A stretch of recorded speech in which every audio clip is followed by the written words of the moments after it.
नमस्कार बच्चों, मैं आपकी हिंदी की अध्यापिका आज आपको आपके क्लास का एक नया चैप्टर कराने जा रही हूँ जिसका नाम है पैसा पैसा। ये जो पाठ है पैसा पैसा, इसको लिखा है जो हमारे महान विचारक हुए हैं जिनका नाम है आचार्य विनोबा भावे। ठीक है, जो विनोबा भावे हैं ये एक महान विचारक हैं, विद्वान हैं, लेखक भी हैं। और ये जो आचार्य जी हैं विनोबा भावे जिनका नाम है, इनका जन्म 11 सितंबर 1895 ईस्वी में नासिक में हुआ था। महाराष्ट्र में एक ब्राह्मण परिवार में हुआ था।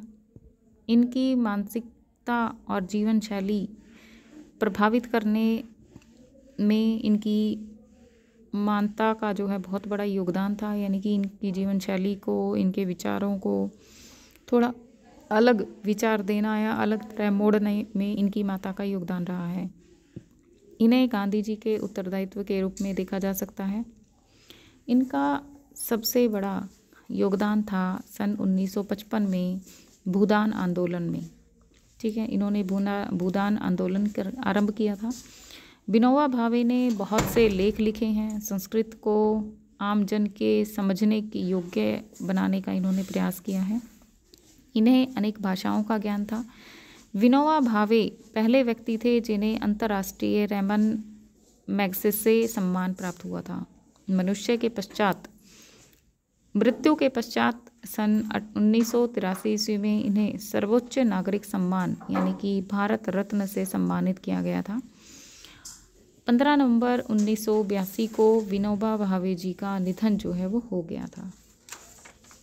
ठीक है, ये जो पाठ है जिसका नाम है पैसा पैसा, इसको पाठ को लिखने का उद्देश्य है कि मातृभूमि और प्रकृति का सम्मान करना, बच्चों को सिखाना, परोपकार की भावना उनमें जागृत करना, सहयोग की भावना की सीख देना, परिश्रम और सम्मान करना सिखाना, श्रमिक के अधिकारों के प्रति सजग रहना, यानी कि श्रमिकों के कौन कौन से अधिकार हैं उनमें जागरूकता लाना, और सबसे बड़ा कार्य था उनका एकता में बल सिखाना। ठीक है, जो ये पाठ है इसमें बढ़ती हुई धन के लालची जो व्यक्ति हैं उन व्यक्तियों को हृदयहीन और स्वार्थी बना रही है। यानी कि धन का लालच जो है लोगों को स्वार्थी बना रहा है, हृदयहीन बना रहा है। पैसे के दौड़ में वह अनैतिक कार्य करने में भी संकोच नहीं करते, यानी कि गलत कार्य करने में भी संकोच नहीं करते। इस निबंध के द्वारा, यानी कि एक प्रकार का निबंध है, इस निबंध के द्वारा जो है आचार्य विनोबा भावे श्रमिकों को उनका सच्चा हक दिलाने के साथ साथ शहरी लोगों को जमाखोरी जैसे अमानवीय कृत्य से बचने की भी सीख देते हैं और आपसी सहयोग से कार्य करने की प्रेरणा देते हैं। ठीक है, अब बात करते हैं, पाठ की शुरुआत करते हैं।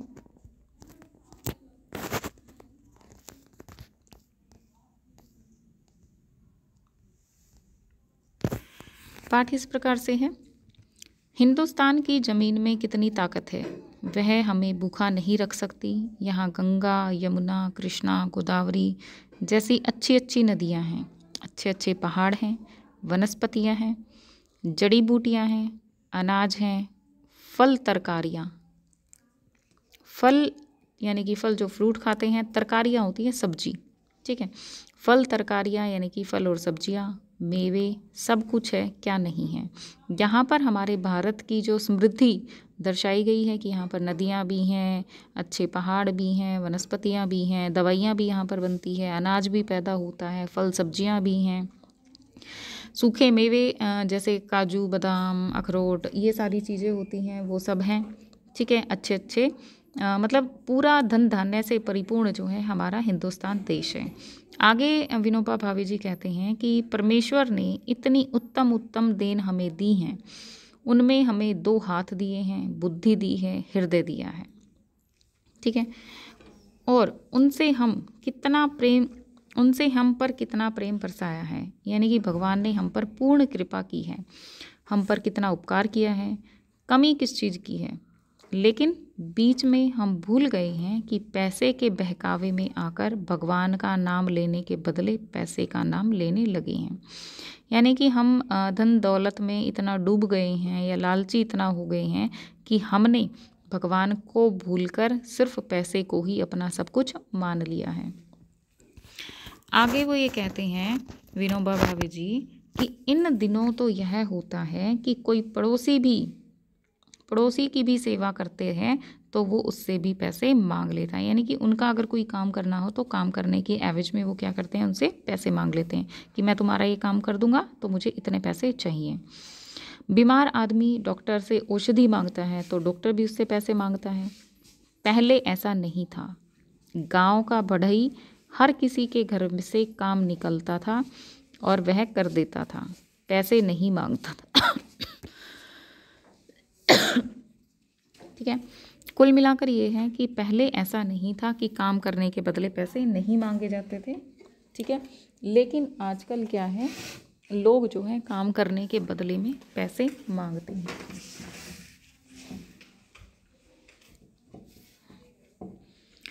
आगे विनोबा भावे जी कहते हैं साल के अंत में, यानी कि जो अगर कोई बढ़ई है, अगर कोई काम करना है, उनके लिए काम करता है तो वो उनके लिए पैसे नहीं मांगता था।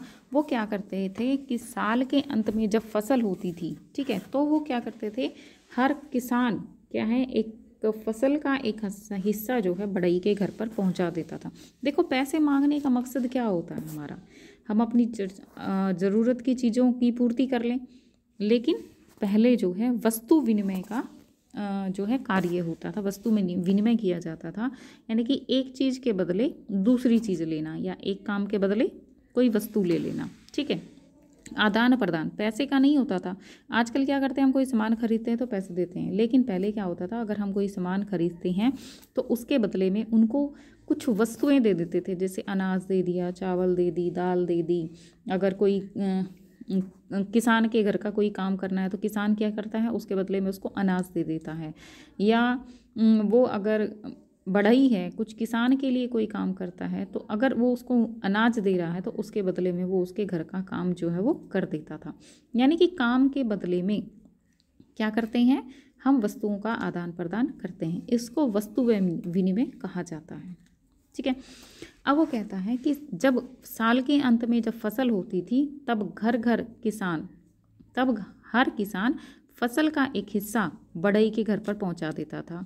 और इसी तरह से अगर लुहार है, वैद्य है, यानी कि डॉक्टर है, कोई वैद्य है, शिक्षक है, यदि गांव की सेवा करते हैं तो क्या करते हैं, वो उन्हें फसल का हिस्सा दे देते हैं। यानी कि अगर उनकी कोई लोग उनकी सेवा करते हैं तो वो भी उनके बदले में उनको सेवा देते हैं, उनको फसल दे देते हैं। आगे विनोबा भावे जी लिखते हैं कि किसान के सुख दुख में सबसे बड़ा सुख दुख रहता था। किसान के सुख दुख में सबका सुख दुख रहता था, लेकिन इन दिनों हर कोई हिसाब करके पैसा मांगता है। यहाँ पर वो कहते हैं कि पहले अगर किसान के लिए कोई काम, कोई चीज़ सुख दुख अगर किसान को हो जाता था तो सब लोग मानते थे कि ये हमारा सुख या दुख है। लेकिन आजकल हर कोई जो है हर चीज़ का हिसाब मांगता है, और हिसाब मांगने में वो किसका प्रयोग करता है, पैसे का प्रयोग करता है। ठीक है, आगे जो है वो ये कहते हैं, लेकिन पहले जिस तरह से चलता था उससे गांव सुखी था। यानी कि जो वस्तु विनिमय का जो काम हो रहा था, लोग चीज़ों का आदान प्रदान करते थे, पैसे नहीं मांगते थे। इससे क्या होता था, गांव में खुशहाली आती थी, लोग सुखी रहते थे। गांव में ज़मीन का कोई मालिक ना रहे, ज़मीन सबकी हो जाए, सब मिलजुल कर काम करें, एक दूसरे की सेवा करें तो सभी सुखी होंगे। यानी कि ऐसा नहीं है कि ये ज़मीन तेरी है, ये मेरी है, सिर्फ ये है कि उनका बंटवारा कर दिया जाए ज़मीन का, इतना हिस्सा आप बोओगे, इतना हिस्सा आप बोओगे। ठीक है, कोई मालिकाना हक नहीं होता था, सब मिलजुल कर काम करते थे। कोई गेहूँ उगाता, कोई चावल उगाता, कोई फल उगाता, कोई सब्जियाँ उगाता, ठीक है, कोई कुछ करता। तो मतलब ज़मीन पर कोई हक नहीं था, ज़मीन सबकी एक मतलब साझे की ज़मीन थी, सब मिलकर काम करते थे, एक दूसरे की सेवा करते थे और सभी सुखी भी रहते थे। किसी खेत में कोई काम निकलेगा, कहीं कुआं बनना होगा तो सब लोग मदद को दौड़ पड़ेंगे। यानी कि ये नहीं है कि तुम्हारी खेत में कुआं खोदा जा रहा है तो मैं काम नहीं करूँगा, नहीं, सभी लोग जो हैं मिलकर मेहनत करते थे ताकि लोग सुखी रहें, एक दूसरे की मदद कर सकें। ठीक है। किसी के खेत में कम फसल होगी तो सब लोग उसे अपनी फसल का थोड़ा थोड़ा हिस्सा देंगे। यानी कि अगर किसी किसान की फसल खराब हो जाती है किसी कारण से या अनाज कम उत्पन्न होता है तो क्या करते हैं, वो एक दूसरे की मदद करते हैं। ठीक है। अगर फसल कम हुई है तो थोड़ा थोड़ा हिस्सा जो है हम क्या करते हैं, वो लोग अपनी फसलों का थोड़ा थोड़ा हिस्सा जो है उसको देते हैं ताकि वो इक्वालिटी जो है उनमें बनी रहे, एकता उनमें बनी रहे, वो अपने आप को हीन ना समझे, ठीक है, कमज़ोर ना समझे। और उनको ये रहता था कि हाँ, मेरे जो गांव के लोग हैं मेरे अपने हैं जो मेरी मदद करने के लिए हमेशा तैयार रहते हैं। आगे वो लिखते हैं कि जब हम इस तरह गांव को परिवार बनाकर रहेंगे तो भगवान खुश होगा। यानी कि एक गांव को एक पूरा परिवार समझकर रहेंगे हम तो क्या होगा, भगवान भी हमसे खुश हो जाएगा। आगे वो ये कहते हैं कि अंग्रेज़ों की मलकियत गई। मलकियत क्या होती है? मलकियत का अर्थ होता है संपत्ति। ठीक है। अंग्रेज़ों की मलकियत गई, उनकी संपत्ति गई तो भगवान खुश हुआ। राजा महाराजाओं की मलकियत गई तो भगवान खुश हुआ। अब छोटे छोटे मालिक भी अपनी मलकियत छोड़ दें और परमेश्वर की भक्ति में लग जाएं। यह कोई ज़बरदस्ती से करने वाली बात नहीं, परस्पर प्रेम से और एक दूसरे को समझा बुझाकर करने की बात है। यहाँ पर वो कहता है कि अगर भगवान को खुश रखना है तो हमें ये लोभ मोह ये सारी चीज़ें छोड़ देनी चाहिए। कहते हैं विनोबा भावे जी लिखते हैं कि अंग्रेज़ों की संपत्ति चली गई तो भगवान बहुत खुश हुआ कि यहाँ से अंग्रेज़ चले गए, हमारा देश स्वतंत्र हो गया। ठीक है। महाराजाओं और राजाओं की मलकियत गई, यानी कि राजा महाराजा थे, उन्होंने भी अपना राजपाट जो है वो छोड़ दिया, आम लोगों का जीवन जो है व्यतीत करने लगे। धन संपत्ति जो भी थी उन्होंने जो है लोगों के बीच में बांट दी। ठीक है। तो भगवान खुश हुआ। अब छोटे छोटे मालिक भी अपनी मलकियत छोड़ दें, यानी कि जो छोटे छोटे किसान हैं या मजदूर वर्ग हैं या कुछ उन छोटे के जो लोग हैं वो अगर ये अपनी धन संपत्ति छोड़ दें और भगवान की भक्ति में लग जाएं, यह कोई ज़बरदस्ती करने वाली बात नहीं है। यानी कि अपनी इच्छा से अगर वो इस चीज़ का त्याग करना चाहते हैं तो कर सकते हैं। ज़बरदस्ती हम किसी को नहीं कहेंगे कि आप भगवान के भजन में लग जाओ, अपनी धन संपत्ति को छोड़ दो।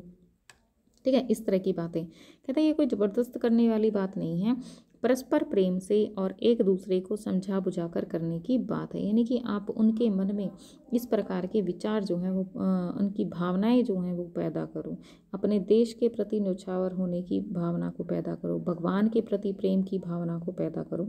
बल्कि उनको जो चाहिए कि अपनी मोह माया को छोड़कर, लालच को छोड़कर भगवान की भक्ति में लग जाना चाहिए।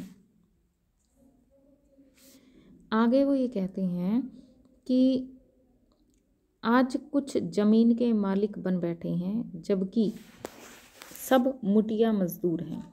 ठीक है। मुटिया का मतलब होता है मेहनत करने वाले। ठीक है।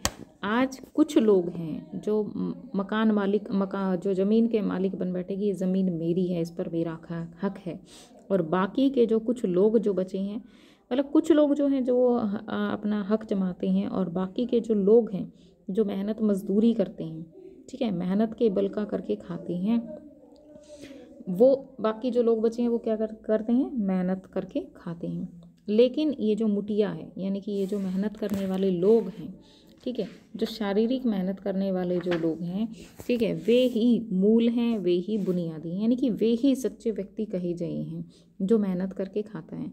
और जो मेहनत करके नहीं खाता है वो कमज़ोर रहते हैं। ठीक है। वो मूल नहीं होते, वो मूल होते हैं। यानी कि जो हमारा देश की जो जड़ है वो कौन होते हैं, जो मेहनत करके खाते हैं, वे काम करते हैं। अगर वे काम नहीं करेंगे तो फसल कैसे पैदा होगी। ठीक है। और इसलिए हम उन्हें मुटिया कहते हैं। ठीक है। मेहनत करने वाले, इनको मुटिया कहा जाना चाहिए, क्योंकि वो मेहनत करके खाते हैं। अगर वो मेहनत नहीं करेंगे तो हमें फसल या खाने के लिए अनाज नहीं मिलेगा। उनका भी ज़मीन पर उतना ही हक है जितना मालिक कहलाने वाले लोगों का। यानी कि सच में जो मेहनत करते हैं तो मालिकाना हक किसका होना चाहिए? उन लोगों का होना चाहिए जो उस ज़मीन पर फसल उगाते हैं, मेहनत करते हैं। गांव-गांव जाकर हम यही बात समझाते हैं कि तुम सब एक हो जाओ और मिल बांट कर खाओ। यानी कि यहाँ पर विनोबा भावे यही विचार जो हैं लोगों के मन में डालते हैं कि तुम सब एक हो, ठीक है, तुम्हें मिलकर काम करना है। और जो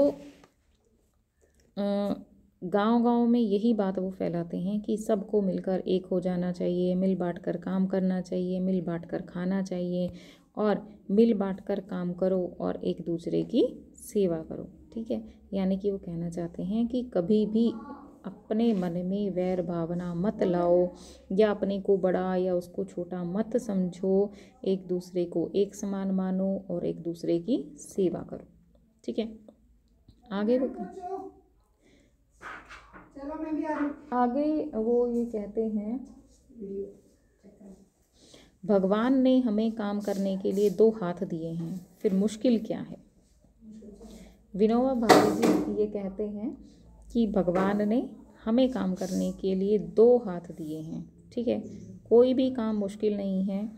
भगवान हमें एक सा मुँह, छोटा सा मुँह दिया है। अगर रावण जैसे 10 मुँह दिए होते तो हमारी क्या हालत होती। यहाँ पर वो समझाना चाहते हैं कि सभी मनुष्य एक समान हैं, सबके पास 2 हाथ हैं, एक छोटा सा मुंह है, ठीक है। उन्हीं 2 हाथों से काम करना है, उन्हीं एक छोटे से मुंह से हमें खाना है। तो अगर ये सोचो कि सब लोग एक समान हैं तो उतनी मेहनत जो है वो बराबरी से हम कर सकते हैं।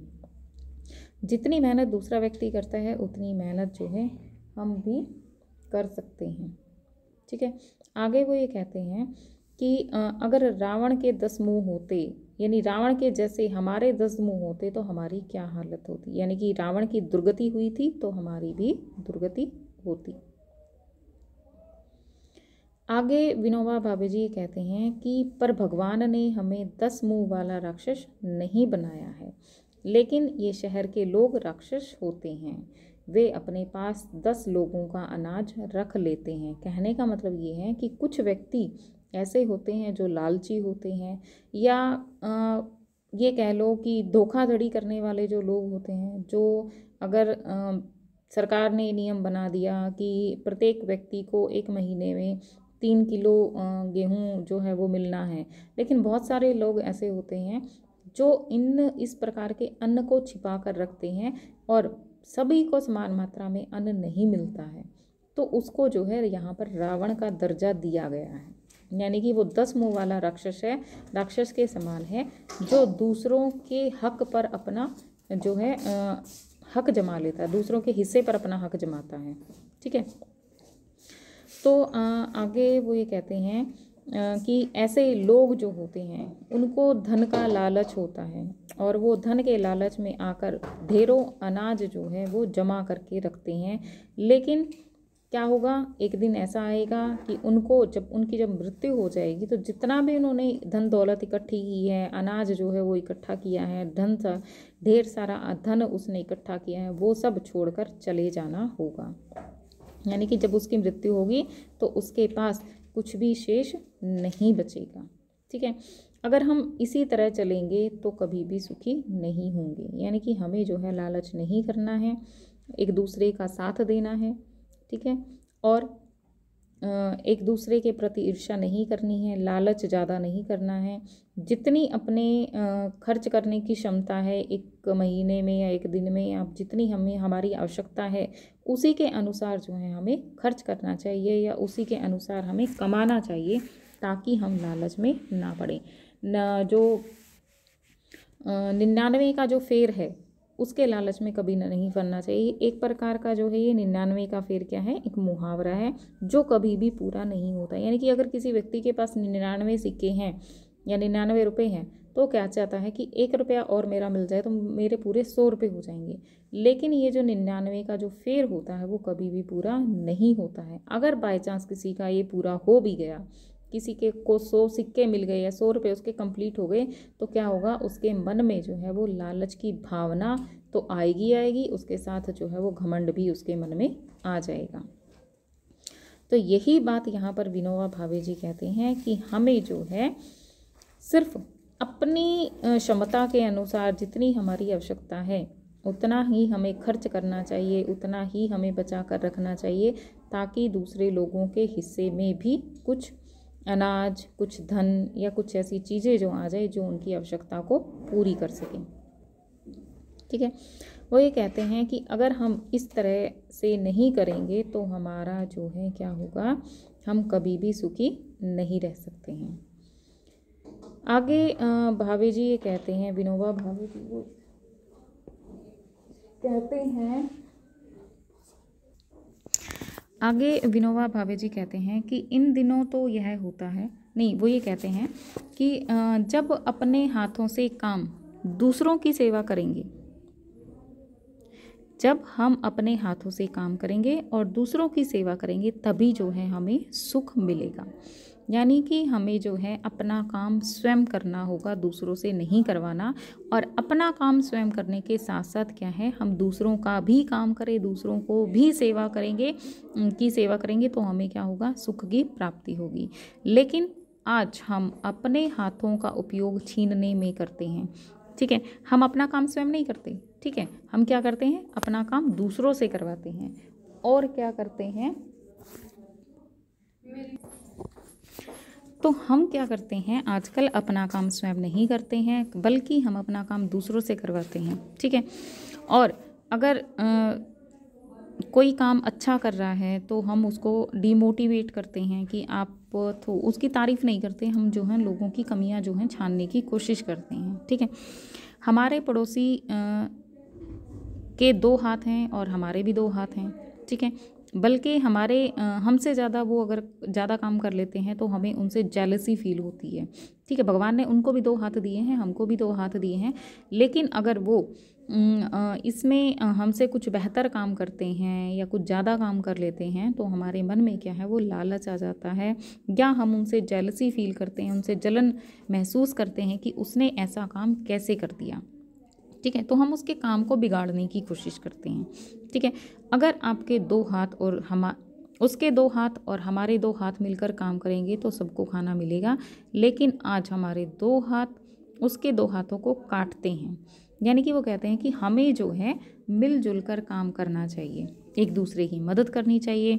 देखो 2 और 2 क्या होते हैं, 4 होते हैं।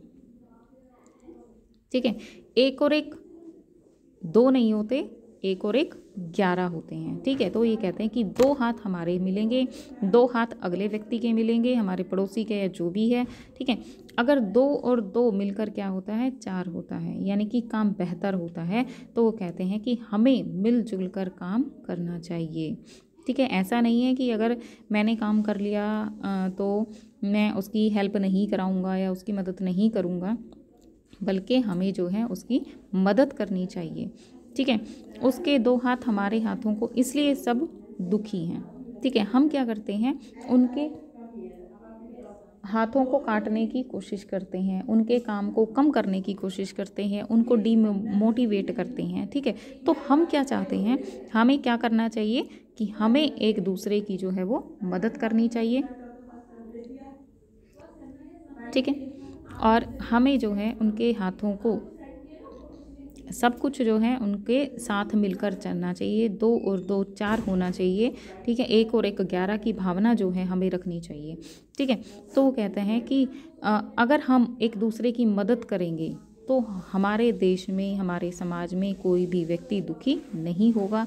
अगर हम उसके हाथों को काटने की कोशिश करते हैं, उसके काम को जो है और बढ़ाना चाहते हैं, उसको परेशान अगर हम करते हैं तो क्या होगा, हमारे जो है समाज में जो लोग हैं वो एक दूसरे से जलन महसूस करते हैं, एक दूसरे की बुराइयां करते हैं। तो ऐसा हमें नहीं करना है। अगर हम अपने देश को आगे बढ़ाना चाहते हैं, ठीक है, अपने समाज को प्रगति पर लाना चाहते हैं, तो हमें क्या करना चाहिए, हमें एक दूसरे की मदद करनी चाहिए। ठीक है, इससे हम आपको समझाते हैं कि आप एक बन जाइए। यानी कि यहाँ पर विनोबा भावे जी वो चाहते हैं कि लोग जो हैं वो,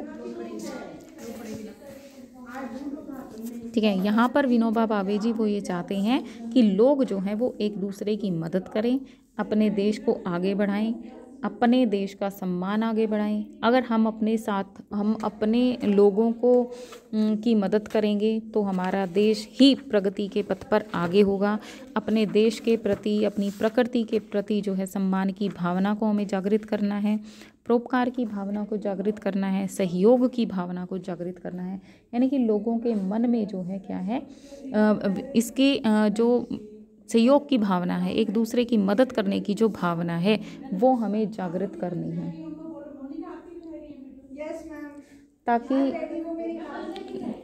ताकि लोग जो हैं उसमें सहयोग की भावनाएं, परिश्रम की भावनाएं, श्रमिक जो है उनके जो अधिकार हैं उनको पता चले और एकता में बल की भावना जो है वो जागृत हो। यहाँ पर यही संदेश जो है वो विनोबा भावे जी हमें देना चाहते हैं। अब आप इस पाठ को अच्छे से पढ़िए, समझिए और अच्छे से इसको रीड करिए। कल इसके प्रश्न उत्तरों पर हम चर्चा करेंगे।